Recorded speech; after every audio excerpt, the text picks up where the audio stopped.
Magte-test tayo ngayon ng alternator ng Mirage.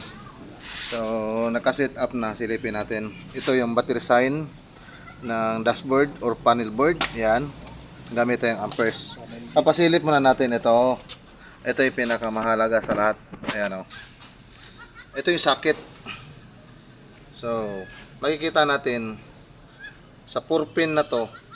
Ayan o. Yung kada gilid niya is wala ng connection yan. Ito siya ang indicator light going to dashboard or panel board. Ito yung kanyang ignition or power. Yan. On off pwede. Sige. Wait lang ha. Tingnan natin. Dapat mamamatay ito kapag ini-start. Papalo itong amperes. Sige. Wait lang. Hindi makita sa kan. Wait lang. Hindi makita. Okay. Sige. Yun. Success. Yun, oh. Good job.